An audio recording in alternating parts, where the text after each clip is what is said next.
जय हिंद दोस्तों। 90 शब्द प्रति मिनट डिक्टेशन स्टार्ट। लोकतांत्रिक व्यवस्था और समाज संवैधानिक प्रक्रियाओं के साथ ही नागरिकों की तेजस्विता के अभाव में प्रभावी रूप से नहीं चल सकता। लोकतंत्र में सबसे बड़ी कमजोरी नागरिकों की तेजस्विता का अभाव और अनमनापन होता है। हमारे लोकतंत्र में लोगों में याचना भाव का अतिशय विस्तार हुआ, जिसके कारण भीड़ तंत्र और भेड़ चाल का उदय हुआ। लोकतांत्रिक देश या समाज में नागरिक 24 घंटे 12 मास चौकस रहकर ही जीवंत लोकतंत्र बना सकते हैं। पूर्ण स्वराज का संकल्प लेने वाला समाज आज भीड़ तंत्र और भेड़ चाल से ग्रस्त हो गया है।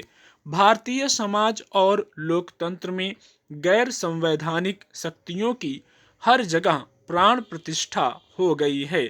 कार्यपालिका, विधायिका और नागरिकों के असंवैधानिक कार्यकलापों को तो न्यायपालिका के समक्ष ले जाकर न्याय पाया जा सकता है, पर शक्तिशाली तबके के गैर संवैधानिक हस्तक्षेप से निपटने के लिए भारत के आम नागरिकों को अपने मानस में गहराई से जड़ जमा रहे अराजकतावादी भीड़ तंत्र और भेड़ चाल को सोच समझकर त्यागना चाहिए। नागरिकों के तेजस्वितापूर्ण चिंतन और कृतित्व के कारण ही भारत का संविधान नागरिकों के साथ खड़ा हो जाता है।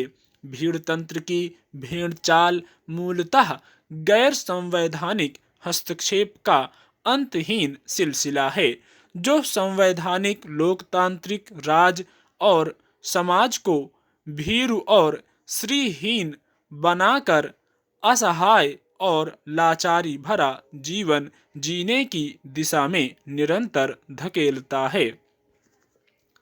राजनीति, अर्थव्यवस्था, समाज, धर्म, पुलिस, प्रशासन और निर्वाचन प्रक्रिया को गैर संवैधानिक शक्तियों के सामने भारतीय नागरिक आत्मसमर्पण करते निरंतर देखता है, तो वह सक्रिय नागरिक की भूमिका त्याग देता है।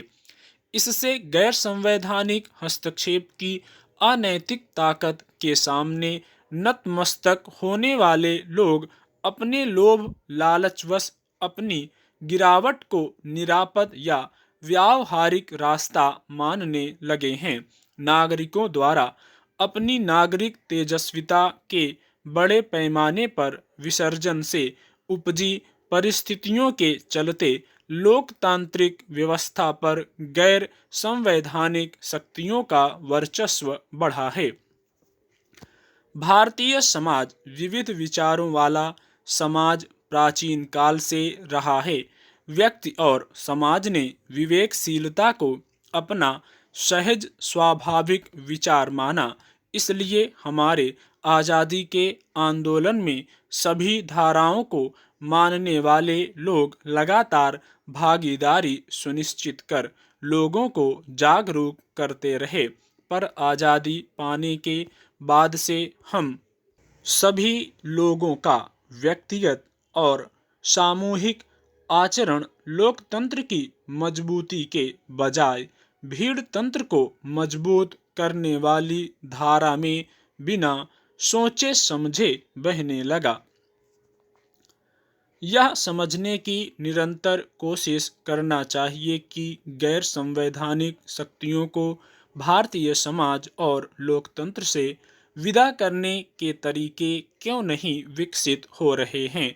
लोकतांत्रिक व्यवस्था और समाज दोनों को ही निर्भय और निष्पक्ष होना चाहिए। लोकतांत्रिक व्यवस्था केवल अकेले चुनाव संपन्न होने तक ही सीमित नहीं है।